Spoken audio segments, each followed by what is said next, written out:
And please, when our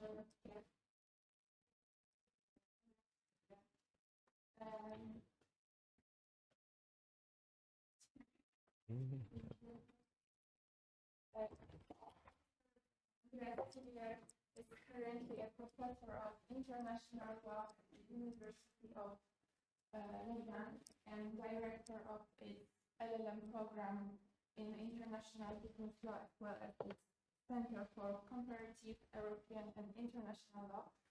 Professor Studier has widely published in Swiss, international and European law, and regularly advises governments, international organizations, NGOs, and private clients. And today, Professor Studier will deliver the lecture called "The European Union and its Non-Member and its Region: The Complicated Case of Switzerland." Thank you very much, Milena, for these introductions. Thank you very much for being here, for showing an interest. This is very an intimate environment, so I have a presentation, but please feel free to interrupt me anytime. The students have classes now. I asked some people that were about to go, but they fell asleep or have classes or some exams. That's fine. Don't worry. I have often these. I teach in the first year at my law school, 200 students, and then you can't interact. So I actually enjoy it when it's a smaller group. So just to encourage you, you don't have to wait until the end. Here, I think we can almost. I'm standing up so I can show you the presentation, but it's almost like on a coffee table, and we can discuss what you are interested in. The topic I'm presenting, I have slightly shortened the title because it's at the very complicated case of Switzerland. If one is honest, no. The European Union's relationship to almost any member is complicated.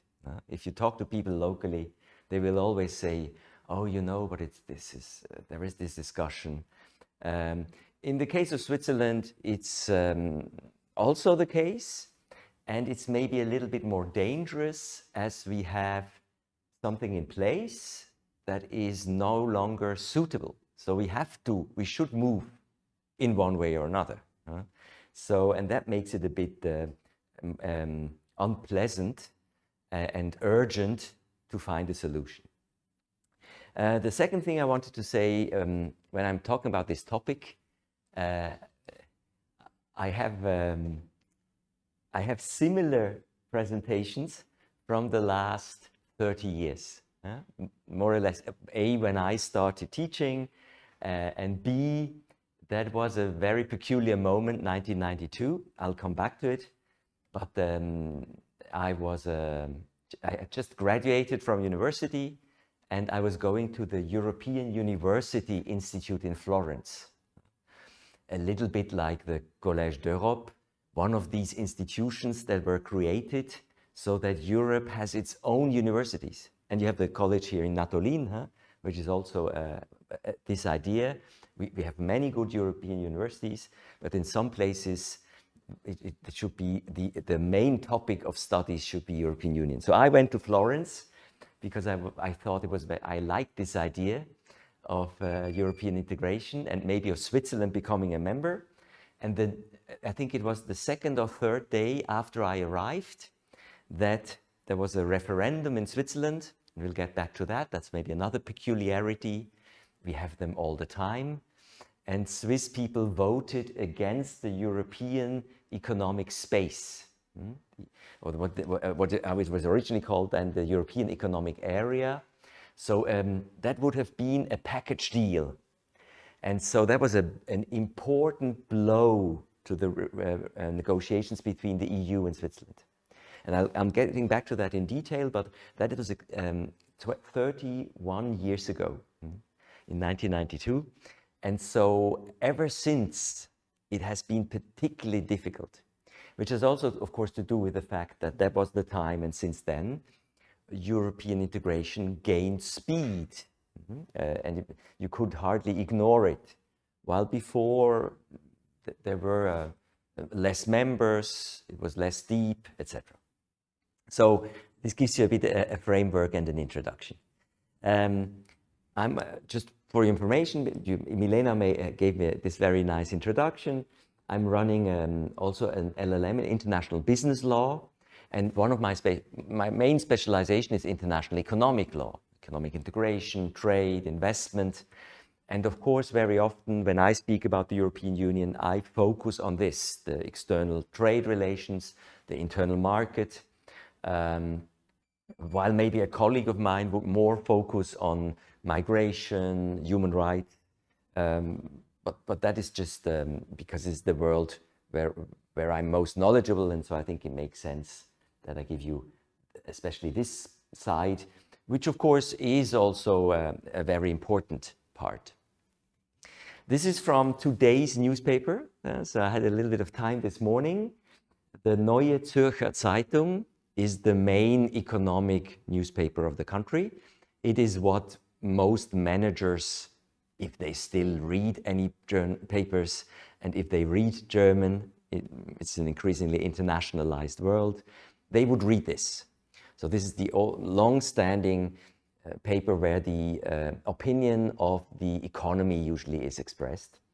And it says, oh, a solution with the EU may be at hand, but there is one issue that I will talk about regarding the European Court of the Court of Justice, where the EU will not give in. And so I'm getting back to that, but it shows you what we're discussing here is really taking place right now. It's a whole page that shows again the importance, and that is, we will see whether there have often been, of course, these announcements, we are close to a breakthrough, and then it falls apart. So one has to be a bit critical of this. So let's start maybe more organized. You may know of most of these things, or otherwise it's nice to get them together. So yes, Switzerland is not a member of the European Union, like so many countries, but if you look at the geography, what we will do in a moment, it is of course is a very special case. It has very close relations with the EU, and if it is only factually, so in fact, in politics, in daily life, you basically move smoothly between Switzerland and its neighboring countries and the European Union these days. It could just be that this becomes more difficult at that one point, and certain things are more difficult.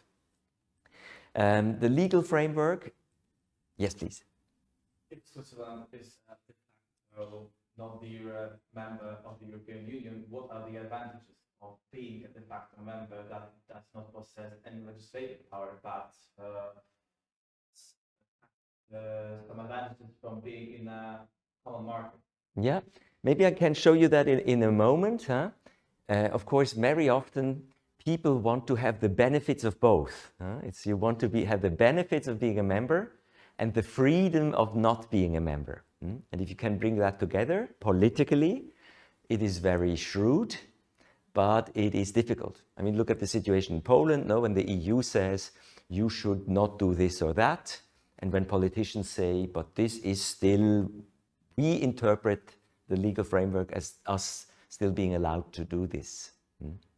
So I'll get back to that in a moment. What I've said there, not many people go so far. We are definitely not a legal member, but we have close relations. So the question is, how much freedom do we have left? And some would, of course, say for them, in their field, maybe it's enough. It can also be psychologically, emotionally. And for example, we'll see in financial services or so, you can maybe do things that you could otherwise not do. The question is just, even if you're legally allowed to do it, can you politically still do it? I don't know whether you probably follow currently the discussion on sanctions with regard to Russia and Ukraine, and there Switzerland as a neutral country tries to do certain things that it has now already started doing less because of politically taking into considerations the views of the European Union. So as a lawyer, one always has to see also what is happening politically, this self-restriction, self-limitation of sovereignty. Here, maybe just going back to the geography, that is why our case is so peculiar. The title was non-members. We can, if you're interested, later compare it to the United Kingdom. We can compare it to the states of the former Yugoslavia. We can compare it to Norway and Iceland. The difference is, of course, we are right in the middle with land borders to EU members. And of course, it's not 100% accurate. There is a little, if one is legally very precise, there is one non-EU member that we share a border with, Liechtenstein, huh?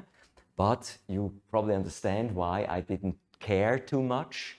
It is so small and it has such a special status, and it is in the European Economic Area. So it has this integration into the internal market that from an economic point of view, again, it is almost the EU. And because it's so small, it is, I wouldn't say it's totally irrelevant. There are big companies, and Switzerland has good relations with the country. It's a competitor also in certain fields like finance.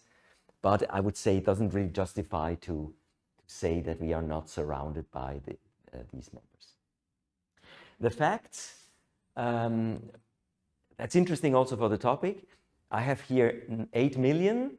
Now it's actually, in the meantime, closer to 9 million. And currently we have this discussion of soon reaching 10 million. So that is not much in comparison to a country like Poland or Germany or France, our big neighbors. But the growth is amazing. And the growth is mostly due to immigration. And it's mostly immigration from the European Union. Switzerland is this business hub. No? I mean, here in Warsaw, yesterday, I walked around a bit, and I see the same, of course, that I see in Zurich. You have lots of people who come here because they are needed. The economy needs them. And in Switzerland, it's the same debate. The country is growing, the turnover is growing, wealth is growing. So some people find that very positive. The question is then who benefits, no? Is everybody benefiting, etc.? And so that is, why do I mention that in detail? It has an influence on how the relationship to the EU is discussed. Some people say, yes, we should go forward, it's great, no? It's good for our wealth. And some people in the population maybe say, but it's not good for me personally. I don't see how I benefit. That's not unique for Switzerland either, but it's maybe particularly remarkable how quickly this goes. Switzerland is highly dependent on exports, imports, and this exchange of specialists. It's also in principle very important for the EU. So we're one of the most important trading partners of the EU, just because of our location, because of the wealth. But of course, if you look in comparison, the EU relatively is much more important for us. 52% of exports, 72% of imports, than we are for the EU, where it is much more diversified. There you see the Swiss living in the EU and 1.4 EU, that should be citizens living in Switzerland. It's slightly higher now already. And just as I left, also, the people crossing the border every day. That is something you probably have less here in Warsaw. Switzerland is so small that even in Zurich, you have people who arrive every day from Germany. That's about 40 kilometers. Now, it's even more so the case in Geneva, where basically Geneva would collapse tomorrow if people from France could no longer come. The hospitals, a lot of infrastructure, even the banks have a high number of employees who come every day across the border. In Lausanne, where I teach, it's just a nice anecdote.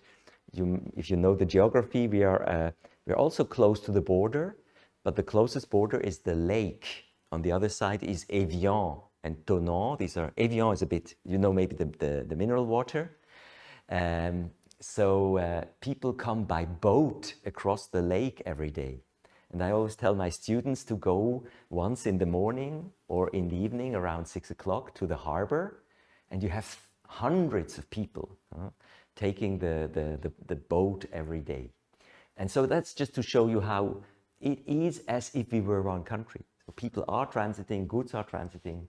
And so we need this. And if this were falling apart, and that could happen at some point if the legal rules no longer allow for it, and you've seen what happened in the UK now with Brexit, if you follow that, where they have even less sophisticated rules and it's even a bit further away, then it could become dangerous. Now, the legal framework, as we wanted to talk about law, is quite complex. This is the homepage on the European Union's External Action Service with a database. Maybe you've used this before, maybe not, but it's one way to find these treaties. And it's very small, but you don't have to read it because you will see that there is more than 100 treaties. So legally, formally, we have positive law in place. And of these treaties, some are more important than others. And I will only talk about these major treaties that link us, that try to replace the Treaty of the European Union. No, I said de facto member, almost a member. So it must have some of these rules that allow you, for example, to import and export, that allow you to have people crossing, that make us participate in the refugee and asylum policy, that make us participate in the absence of border controls. So those are more important, while some of these 100 agreements are small technical things, technical standards in a very tiny field. All of them taken together are interesting, but it makes it, they're not so important for the whole picture, for the relationship. I'm not showing the video because that is a bit complicated, but you can do that yourself, or you can have this presentation. It all started in the 1950s. And there we can also see. So we started earlier than many EU countries. We started earlier than most EU countries because we were already in the 1950s aware of what was happening with Italy, France, and Germany, our three major trading partners, because they're around us. They share a language with us. No, I'm always talking German to your two colleagues here because I'm a German native speaker. And then I tell them all about all the peculiarities of the Swiss dialect we speak, but we still have a common language with Germany for 5 million people. Is Swiss journal different than the German one? Like the dialect of German? Yeah, it's a very strong dialect. But not for hearing, by accent, just the journal, the newspaper. So what you saw? Yeah. What you saw? German, so I don't know. Yes. It's different, but or not. But for me, it was pretty similar. Yes. What is special is we don't have a written form of our dialects. If you're interested, we have, like most countries, you have in Switzerland we say every valley has its own dialect. And Milena asked me yesterday, do you recognize that? And I said, yes, that's something we learn as children. No, we're told, oh, you are from this other town, 20 kilometers from here. And of course we understand each other, but it is very important. This become maybe, and I mention that now because it's maybe interesting in the end to understand what's happening here emotionally, because that is cultivated. This, the written form is still like German. And then the written form is the normal German. And we have maybe as many special expressions in writing as the Austrians have. But then I always say it is basically just a history. If you look at German unification, and of course for you here that was also very important for different reasons. Exactly. And then if you look at that time, no, if I talk to a Bavarian or to someone from Hamburg, depending on their view of the world, they also sometimes say, oh, you know, yes, it's practical to be in Germany, but at heart we are Bavarians. And these people from Hamburg, you know, what do we really have in common with them? But you may have the same in Poland. No? It depends probably whom you talk to. In my generation, for me, I find it just interesting culturally, but I don't see why we should make this a problem. But for some people, it's extremely important. And so at this time, to come back to this, we have these, now I was just talking about Germany, but I teach in Lausanne, and that's French speaking.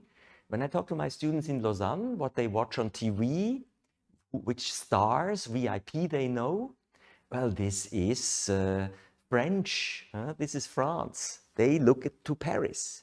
If they want to go to, if they want some excitement, they travel to Paris. Such like people from Zurich would maybe go to Berlin these days. And when we have still the Italian part, the Ticino, for them, Milan is at 45 minutes. It's the biggest town in the region. So automatically, these three countries already, and that's what, at the beginning they were very important, you obviously notice what they do. At the very beginning, coal and steel, and from your age you may know it, but it's like it seems the past, no, isn't it? Also these are industries that we don't like so much anymore. For Switzerland, we don't have any of those. So there was no immediate need to really think about it. No, it was only indirectly relevant for us. So there were consultations. No, basically just looking at is any action needed? Can we make sure that we exchange information if something should change? So we can see there was cooperation, but at this stage, one must also admit, I still sometimes have spoken to people who were around at that time. So some people really weren't so sure whether this would work. Now everybody thinks always, yes, this was a one-way development and it went straight forward. There were many periods, even now, of course, where you had a crisis. And at this time, some people said, this is maybe just an experiment and it may go away again. In the early 70s, the 60s were economically a period of growth. And when the European Union then strengthened this cooperation, it became clear that the internal market and at this time the export of goods was now becoming important. So producers from Switzerland, for example, for pharmaceuticals, for machines especially, they said, we are in competition with companies in France and in Germany, and they have now access to the internal market. We want that too. And so we got what at the time was the normal thing to do, a free trade agreement, but we should remember it was only goods. Services trade was not yet very sophisticated and developed. And so we got this in 1972. Now, why is this interesting? This is still in place and is still one of the main pillars for the cooperation between Switzerland and the European Union. It has worked relatively well. It's a very simple agreement. I sometimes look at it with my students. It is only about between 20 and 30 articles. If you compare that to any economic agreement that the European Union is negotiating these days, for example, with Canada, CETA, you may have heard of that, that's hundreds of articles. It is just, you can see the sophistication. We have much more rules, we have more areas that we're interested in. And that means this is still in place.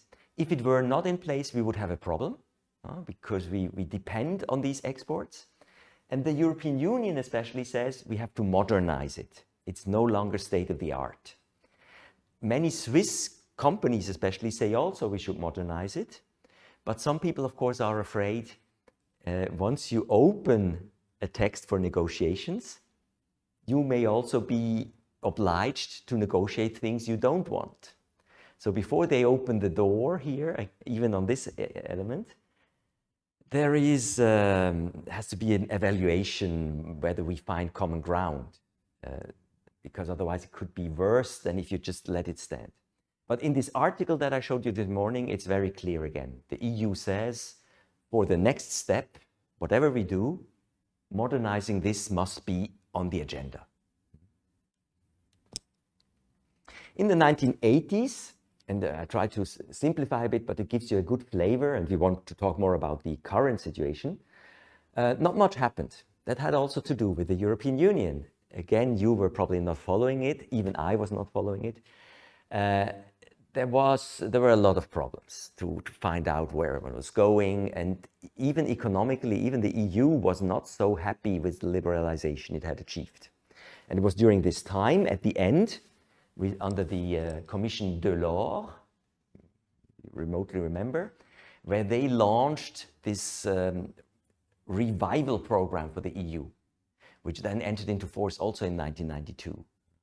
And of course, this was a very special moment in time. This is more or less the period when the Soviet Union broke apart. This is when German unification became then a topic at least, and then was pretty quickly happening. So this agreement actually a very narrow agreement on insurance is interesting for two reasons. Insurance is services. And if you think Switzerland, which services are you thinking of? But what are the major income for Switzerland when it comes to banking? And that is actually currently not going so well, it's still important, but the insurance is currently even more important. Now, of course, they belong together. A lot of the insurance business is financial transactions and relies on similar experts and similar expertise.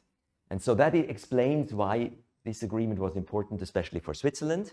Now, why did the European Union negotiate it?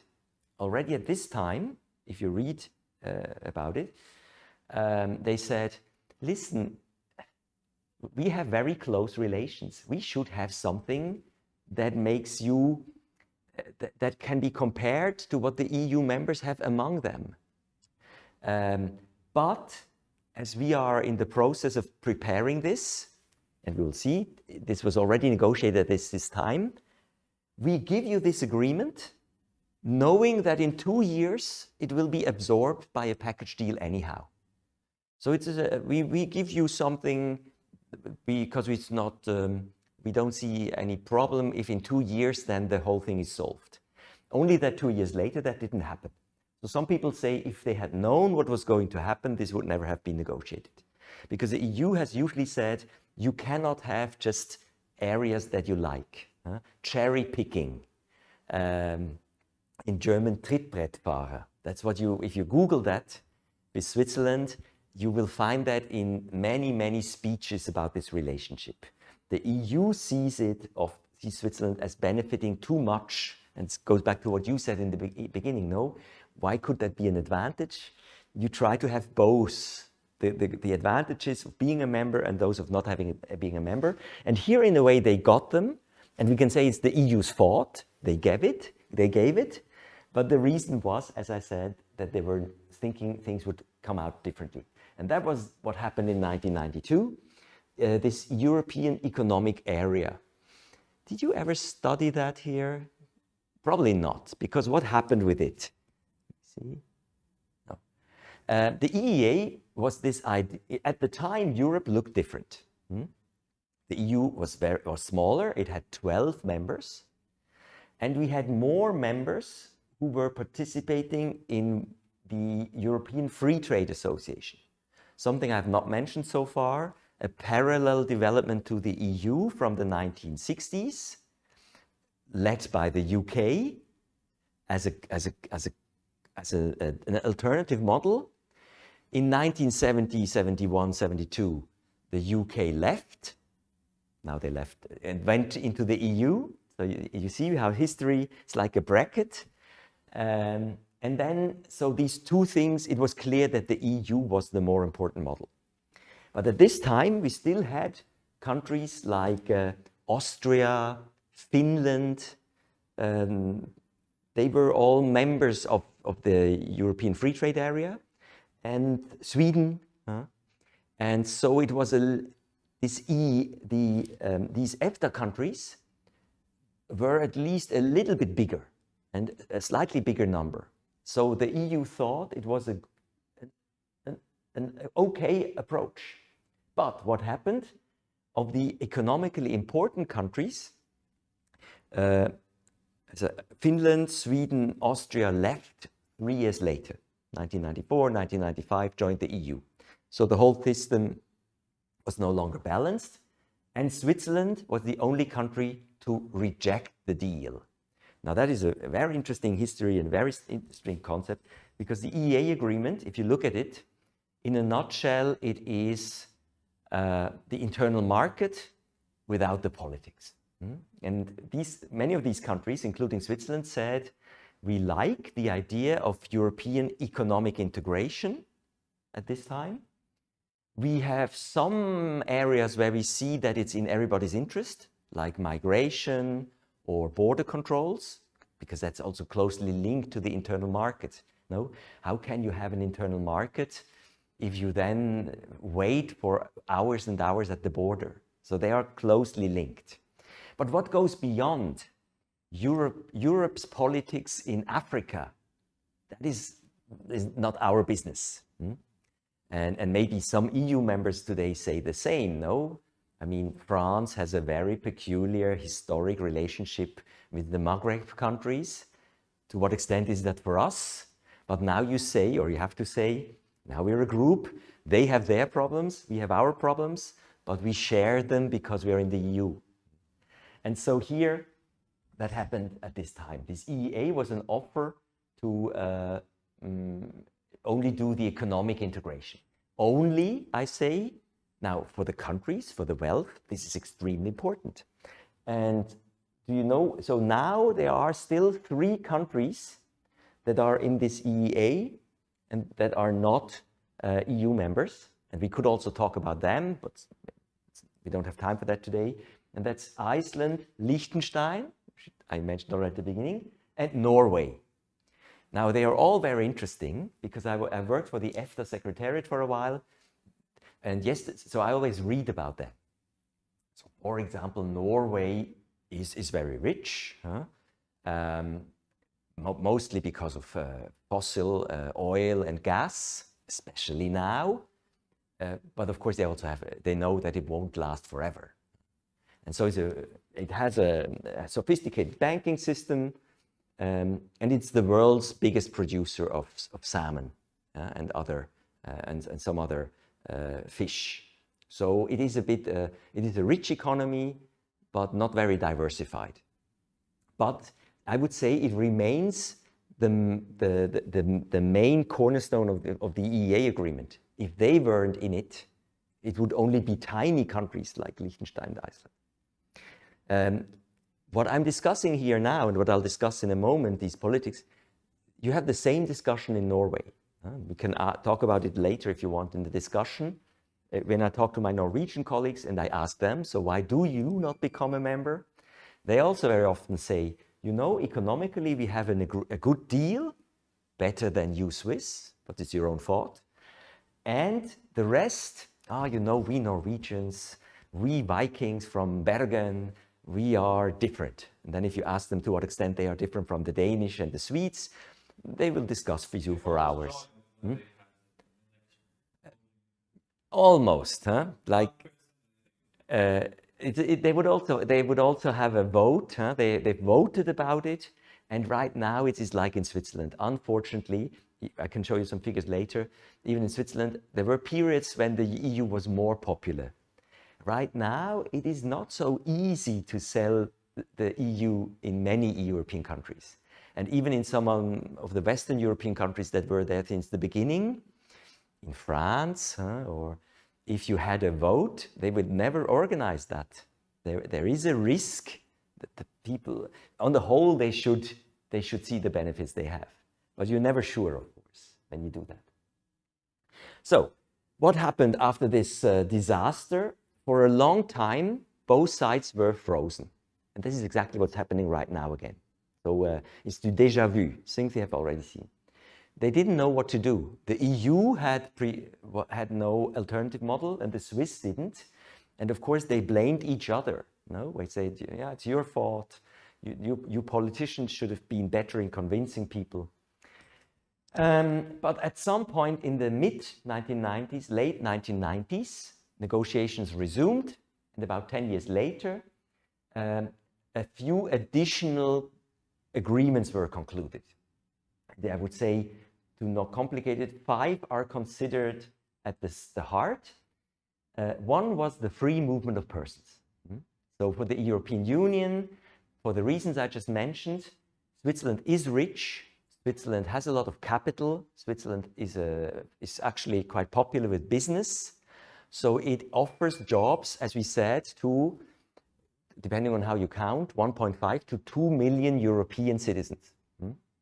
And so in Zurich, you have, of the population, about 40%, I would say, has still a foreign passport, and even more have 2 passports, one of them being an EU passport. So it is a very European city. And so the free movement of persons was a request by the EU. We know how important that is. Then we have mutual recognition of conformity assessments. That's very technical, but that's basically technical barriers to trade. So it must be possible for the machinery industry, the pharmaceuticals industry, to export its products to the European markets. We need that access, and we have free trade. We have no customs duties, thanks to the agreement from 1972. But nowadays, normally technical regulations are more important. Can you sell a certain machine? Is it compatible? Assessment, agricultural products. You know how important agriculture is for most European countries. Switzerland is highly protectionist, as the EU is. But when it comes to intra-European trade, we import quite a lot from neighboring countries, because with this huge population and the geography we have, we cannot produce enough, and it's very expensive. And so the EU wanted better access to our markets. But I would say on the whole, of course, the agriculture economically is not so important for the country. When you go to the voters and to the countryside, that is what people talk about. In many regions, people will only talk about the milk price or the import of cheap meat from the EU. Many sorts of revenue, so that's... Exactly. No, so it's not a value judgment, but it shows, of course, why we have it as one of these 5 agreements, despite the economic limited relevance. Air transport, services. So we don't have an agreement, we'll see, on banking and insurance service in general, only the small agreement I mentioned before. And that would be much more important, but it would also be more complicated. At this time, what happened, and you see it even in Poland with LOT, it's clear that there is a development in the airline industry, and that the common European airspace leads to a few major players. And our airlines in Switzerland could not survive on their own, too small. Could have tried, maybe they tried for a while with a very risky strategy. At some point, our airline was grounded. Swiss Air was a famous airline for many years, but much too expensive and couldn't survive. It now belongs to Lufthansa, our German neighbors, old carrier. And so the air transport made sense in view of to maintain. Switzerland has still important airports because of the economy we have. But it's a constant struggle, of course. And so this airport transport agreement is part of it. And land transport, that was more important for the EU. One of the benefits the country has in its geography is that it's important for especially north-south, Italy, Germany. They can go through Austria, but a lot of the merchandise goes also through Switzerland. And the same can be said for anything going from south, coming or going towards the Netherlands. The Rhine and our mountain passes are of strategic importance. So that was the package. So if we had to say free movement of persons, more in the interest of the EU, mutual recognition of conformity assessments, more Switzerland, agricultural products, more EU, air transport, more Switzerland, land transport, more the EU, although we also want access to the European road and railway system. So you see, it's more or less balanced. And I'm mentioning that because in the end now, when we talk about the current situation, that is what we need to achieve again. The rest I already mentioned.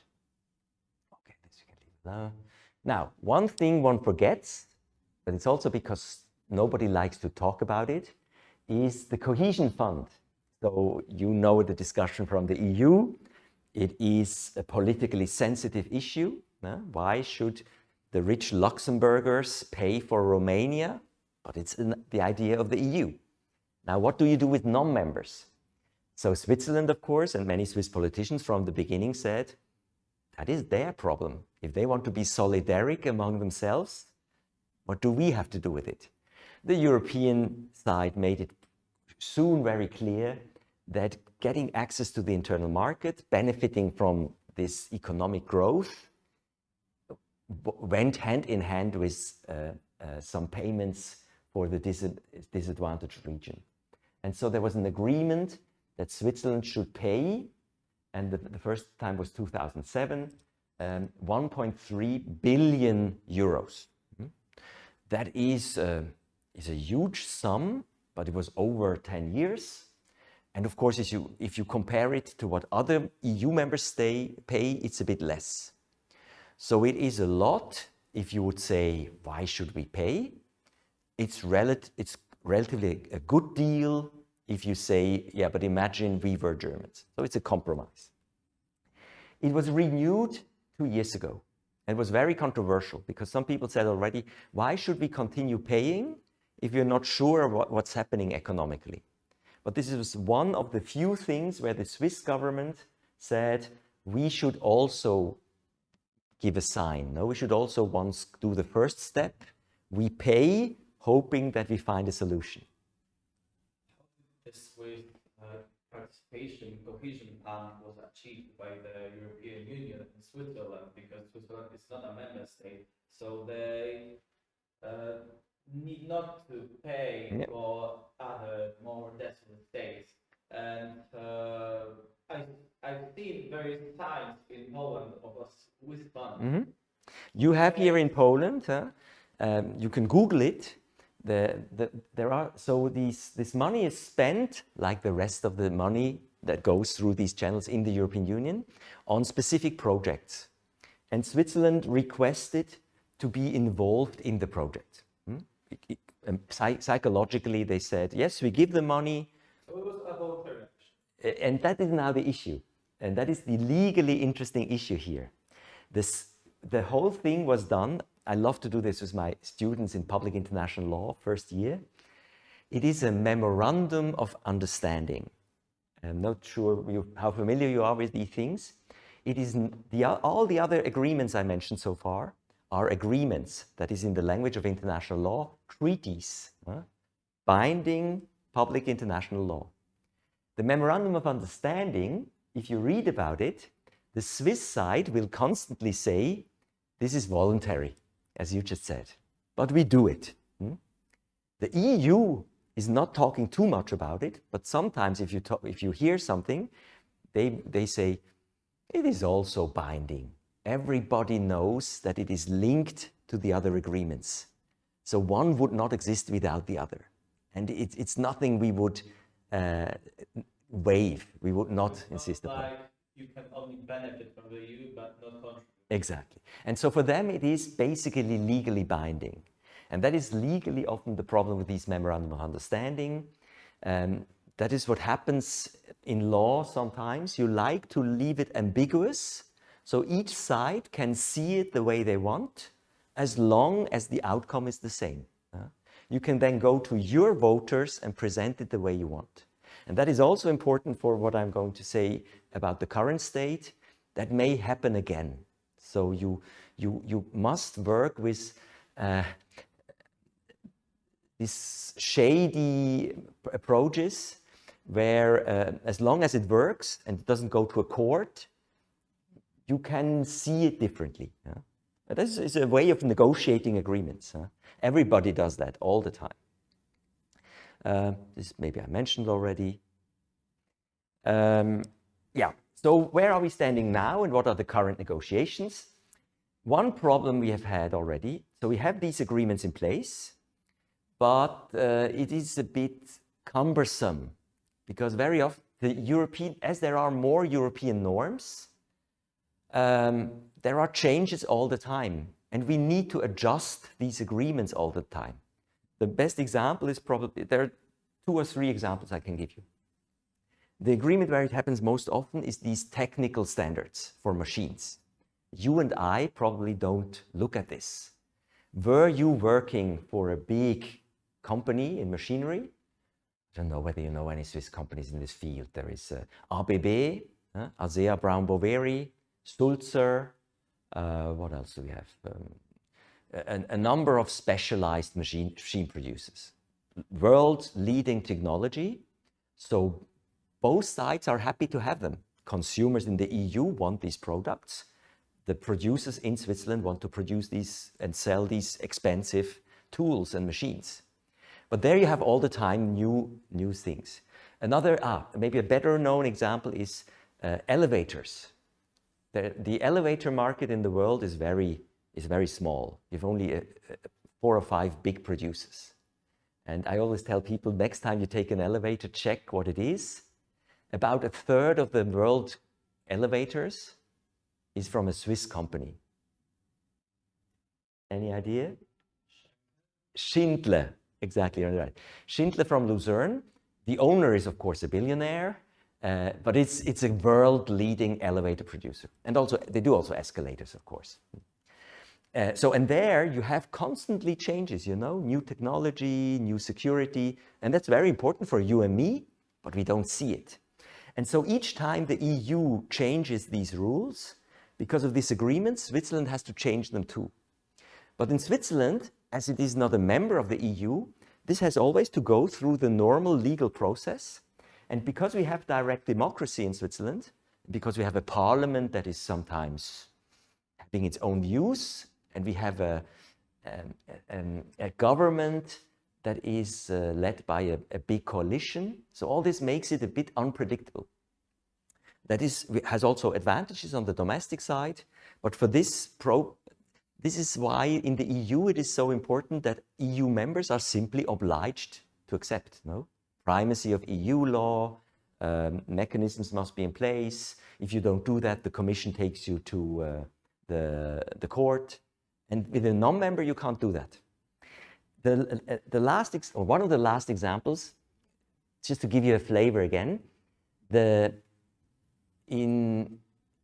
so we participate also in the Dublin and Schengen systems, and especially the Schengen system to avoid border controls. There you have a lot of rules on weapons. What type of weapons you can have. And now in Switzerland, there was a reform of our weapons law to be in conformity with the EU rules, and our hunters, the Hunters Association, who go in their spare time and shoot game, foxes, they said, we don't want that. We, Switzerland, we are the country of Wilhelm Tell. Do you know Wilhelm Tell? That's our national hero. Never existed, but it's like, it is the crystallization of the Swiss nation state from a time when that was not so certain that it would survive. And so people said, no, we want these arms. We have all, that must be possible. And then the government tells these people, no, you can't do that because then we can no longer cooperate. So dilemma. And what happens in these cases? We have a referendum and it goes to the people's vote. And the people did accept it, but by a narrow margin. And so the European Union said, listen, if this happens every time we have a small change in the law, at one point you will not vote in favor. And then what do we do? So that this cannot go on like that forever. And they came, and this brings me to the conclusion of this talk very soon. The European Union said, okay, let's be pragmatic. We cannot solve all the problems, but we need one core, a new agreement that we will call the Framework Agreement in English, but it's actually negotiated in French. And that's why it's easier, in Switzerland at least, to find the French version. L'accord institutionnel, so the institutional agreement. So the fact that Switzerland is not a member, it doesn't have people sitting in the parliament, we don't have a commissioner, we don't have a judge. What can we do?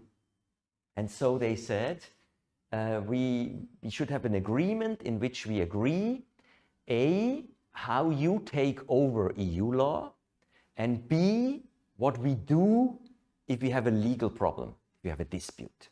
For lawyers, that is basically would say, okay, we have to agree on the applicable law between us, and we have to agree on what we do if we disagree. Basic features of a contract or a treaty. Now, to make it a little bit more complex, the question was then, these new rules, would they only apply to these 5 deals that I mentioned before, or should it apply to all agreements? But it's a detail. This is, I would say, that's not the main point. So this is the history of this agreement. So you see, in 2013, that's now 10 years, they agreed to go along these lines. And in 2021, at some point, they elaborated this agreement, the draft. But in 2021, the Swiss government, which was leading the negotiations for Switzerland, said, okay, we don't make any progress. Let's stop for a while. Now, this is like if you're married, no? And you'd say, we live in the same apartment. Let's no longer talk to each other. Or let's not talk about this issue. That is a bit difficult. And so it's, of course, no solution. And there was a lot of discussion on both sides why this happened. But it's mostly politics, not so much legally interesting. Now, what is controversial? There are a few things that are also controversial in the EU. So the fact that we are a de facto member makes that we have the same discussions, but there should be solutions, because the EU is used to finding solutions with its own members. That is mostly wage protection. In Poland, you may know the discussion in Germany. No? So German companies sometimes say, if, for example, Polish construction companies come to Germany, we want to make absolutely sure they comply with our local rules, especially the wage, which is then comparatively still higher. In Switzerland, that's even worse. The difference is even bigger because it's such a rich, expensive country. And so there are technical rules how you do that. It's mostly controls. And the EU and Switzerland for many years has been saying, but you Swiss, you are extreme. You ask these construction companies, coming from Poland, but more often from Austria and Germany, it's a bit closer. You ask them to announce that they will come 1 week before, so that you then can control them. Now, 1 week before, that is killing business, because sometimes you have a problem, no, you want to repair something, you cannot wait for a week. So you see, these are very technical problems that we know also otherwise. And in the article today, one read again, that can probably be resolved. We probably find a solution. A much more interesting issue is subsidies, state aid. And there you must see also the global context. If you look at the global economy, if you look at the EU's problems with China, even with the United States now, these are the big players, many governments, especially China, of course, but also some European governments, like to subsidize certain industries, local industries. You help your friends or the local employees. Now, sounds nice, but of course it's a distortion. It's totally against the economic model. And in Switzerland, I would say it's not extreme, but it's a bit difficult for the Swiss to accept that now Brussels wants to tell them, which subsidies are acceptable or not. For an economic lawyer like myself, that makes perfect sense. In the WTO, we're trying to do the same. In the OECD, we discuss it. But it is politically a bit sensitive. But it's an economic issue. You can find a compromise. You make it just so complicated that nobody really understands it. It usually works.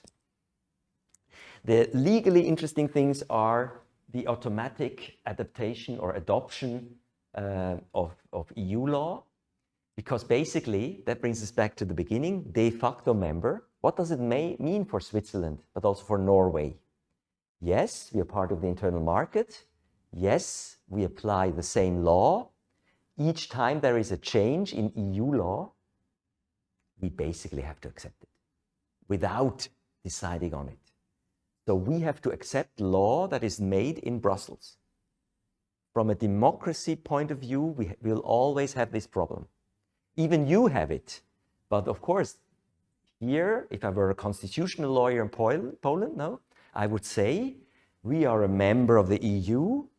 We have a vote, or actually a number of votes in all the organs. Sometimes we win, sometimes we lose. In the end, we all accept. That's the idea. Here it's a bit different. We have no vote. We always lose. And we still win on the whole, I would say, as an economic lawyer, because it's a chosen system. So you can accept that. But it's much more difficult to explain to people.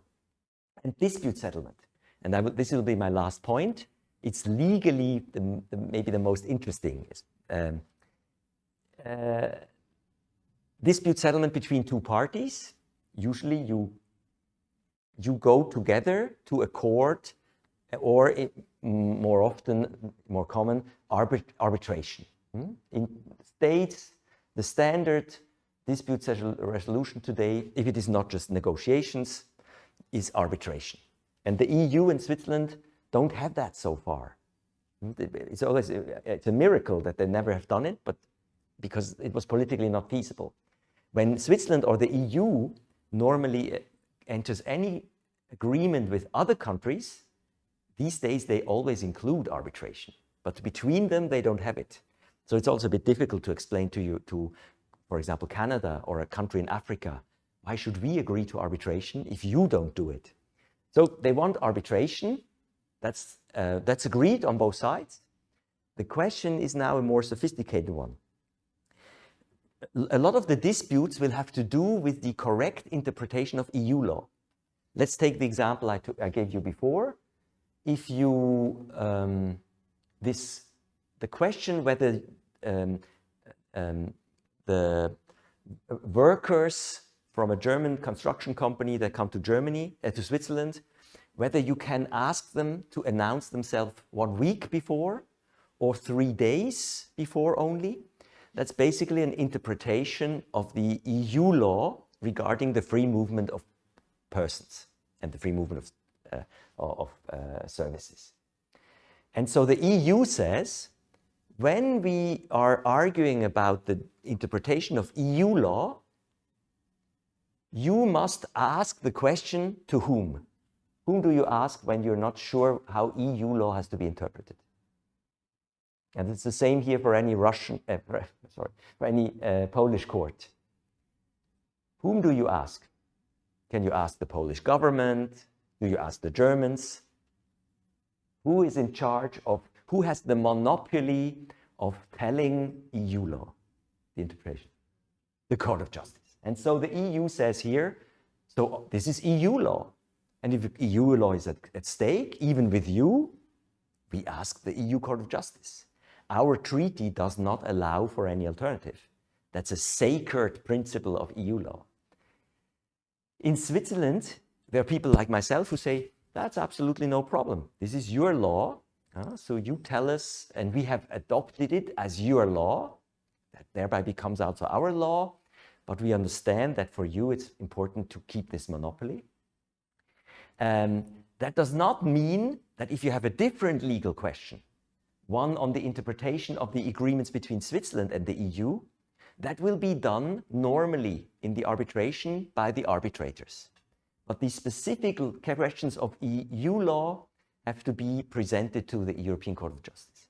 Now, this is extremely difficult to explain to your Swiss politicians, and then, of course, also to the public. And we will have at least a vote by parliament, and most likely a vote by the population. So they must not like it, they must accept it. If they all vote against it, it won't happen.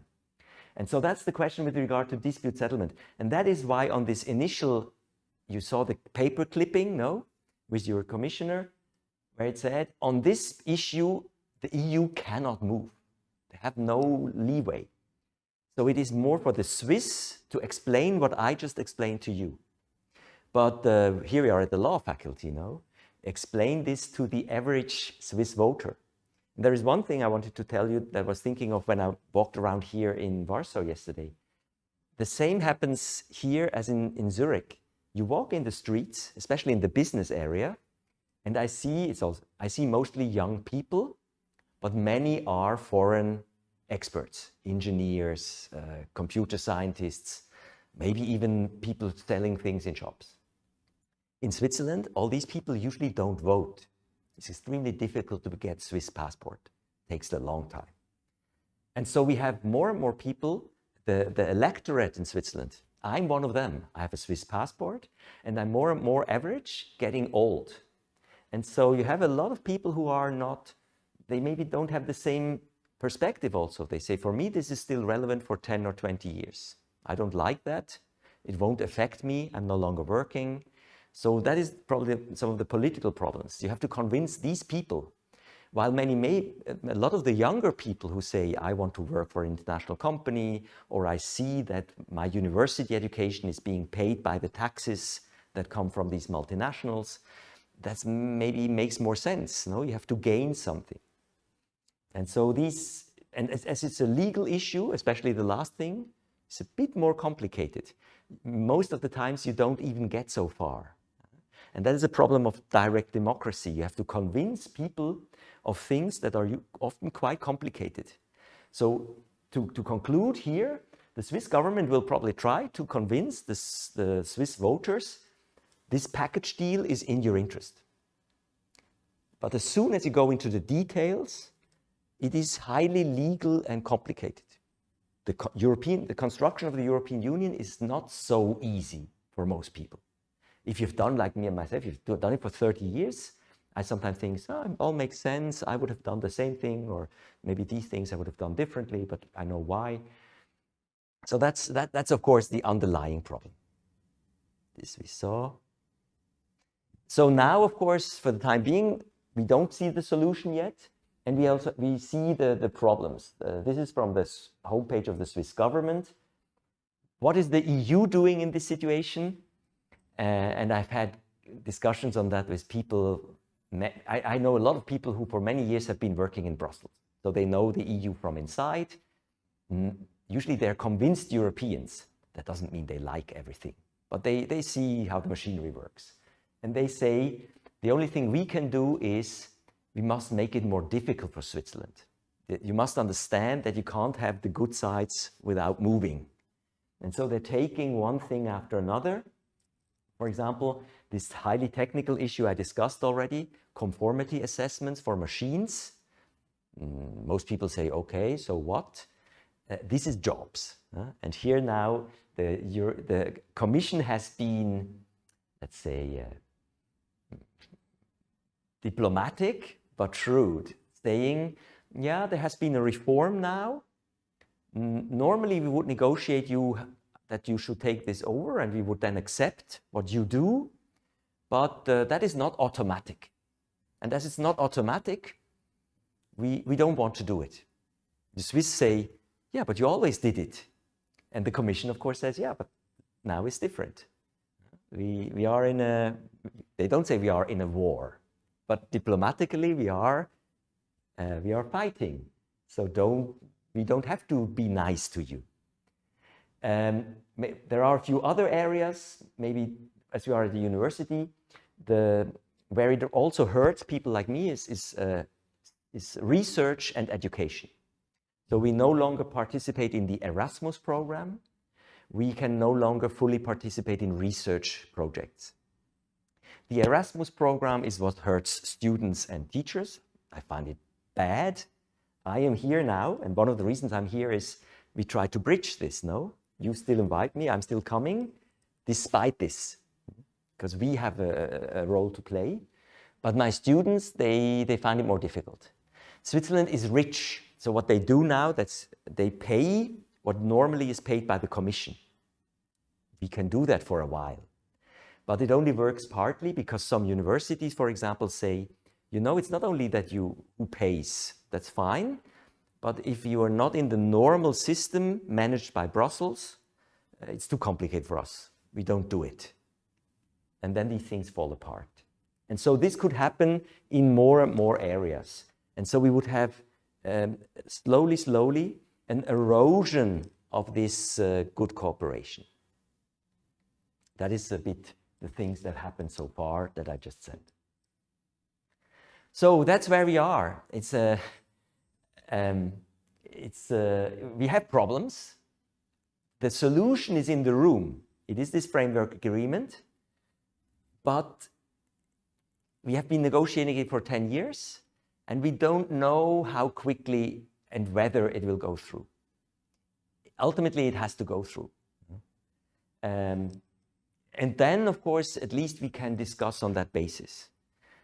I don't have the impression that Switzerland is going to join the European Union during my lifetime. That was different when I was younger. You said we had votes, but it was a different situation. No, the 1990s, everybody thought peace is ahead. The world is only getting better, and right now you feel it here. No, we think everybody looks for himself. The Americans may vote for Trump again.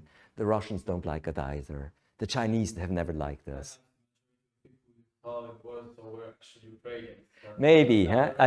I said a lot of young people, so which is. I don't differentiate between Poles and Ukrainians because these are similar languages. Yeah. Like 80% lexical similarity. Yeah. So the foreigners they might seem the same. Yeah. But in March, for instance, there were more Ukrainians in the streets than. Something I noticed, but that is also my view as an economic lawyer. I saw a lot of people of Indian descent. I don't know whether that's true or not. Usually in my country, it's because of the computer. Yeah, in my country, it's usually because of the computer industry. Huh? We need lots of people, and we don't educate enough people. So we need them, and they highly contribute to our wealth. But it's true as a society, of course, it changes. No, and I know people 20 years older than I. They said, I had never seen such a person, and now what is happening? No, is it the EU's fault? We say no, maybe this is globalization. No, but just to say that makes a lot of voters slightly more defensive. They say we would wish things to remain the way they were in the good old days, and so that makes these negotiations. That is for the government, of course, something that makes. They must negotiate something that has a chance to pass. And I must admit, that is not so easy. Okay, that was a bit longer, but we discussed already. Any other questions? Maybe something I didn't mention that you were interested in? Also related to the broader field of, I'm happy to sell Switzerland as a place, despite all of this. It's a beautiful country, it has some nice people, it has some interesting features. The younger generation talking about you in Switzerland, are they more pro towards it, or as you said, they would like to reject it even more? Interestingly, I mean, or is it the older generation that live in the countryside, cantons like Kaufung? So for the older generation, I'm usually against stereotypes, no? And whatever I'm saying is just statistics. And so, of course, you find in every group everything. Sometimes you're very surprised. But on the whole, you can say in the older population and in the countryside, I think it's something like in Poland, people are more conservative. And conservative means let's keep things the way they were. We were neutral. We were a small country. We have our mountain values. That has nothing to do with the urban economy, and Nestlé and Sando and so. The young people, my students, it's much more opaque than before. As I said, my generation, when I studied, I would say there was a majority. Even then you had not everybody, but it was maybe 60, 70%. That's usually for Switzerland a good majority, but only in the young people. Now I'm not so sure, because from the media, the impression they get, it's like in the EU itself. No, you think, oh no, the EU has lots of problems, lots of things are not good. And when you start discussing with them, yeah, but what would it be without it? Would the world be better? That's of course very hypothetical. And in Switzerland, they always think that so far it went okay. So why should we do that? And so I'm sometimes personally, but that's just because I'm more enthusiastic about this. I'm sometimes a bit disappointed. No? I think, why don't you see the options? Why do you see only the risks and the negative sides? No, but that's the way it is. So right now, I think I have seen figures, even in the people in their 20s, at best, I would say 50-50. Yeah. And in addition, of course, I mean, quite for the young people. Yeah, but it can go both ways, no? And this is a small group, as I said. That wouldn't. They then don't go to vote. It's like in the elections, of course. They, in addition, that weakens this group, while older people usually have time. They participate in the elections. Yeah, so I think that's the bit. So the framework agreement itself, who knows? Maybe I'll come back next year and it went through. At the domestic level, basically by saying, okay, we stroke a deal, it doesn't go so far. It's basically the same as before. So that is why this has probably has a chance, while membership, well, maybe it's not so important, as long as this works. As I said, I came here by plane. There is Swiss and LOT flights all the time. There's no border control. You don't have euros, we don't have euros, and at the same time, I have always euros with me, because in most countries, and even I look at euros. But so you see, you can live with this. It is possible, also legally. It's a bit more complicated, but these are problems we can solve. Relationship with euro and Polish zloty, because the inflation is skyrocketing now in Poland. Yeah, and we have usually the other problem. It's nice to talk to. So our inflation is lower because the Swiss franc is so strong that it's great for me to walk around here, but I can promise you at home it's just as expensive. I saw the price at the airport of a cup of coffee. In Zurich. What do you think? A cup of coffee? Just that gives you a bit. 15 euros. 15. No, it was takeaway. Huh? So, no, 15 would be. It is €5.20 for a cup of coffee in a paper bag, in a paper cup. That is for most people, even in Switzerland, that's expensive. So, when it comes to this monetary policy, it has maybe advantages for some people, but for the general public, they don't really benefit from it that much. No, they have the same problems as you have here. They see prices rise. So it is part of the mainstream, because the central banks and the currencies, the markets do it for you. Yeah, so that's the state of the relationship between Switzerland and the EU. Thanks for your interest. There are no more questions. Thanks again to you for hosting me, especially also for you for organizing the room. And please remain interested in the topic. We need you. Thank you so much. Thank you. Thank you. Shall we maybe take a picture? You mind? Somehow. I'd like to tell my students, that you were interested. So I tell them that they should also be interested in Poland. Now, I have one of my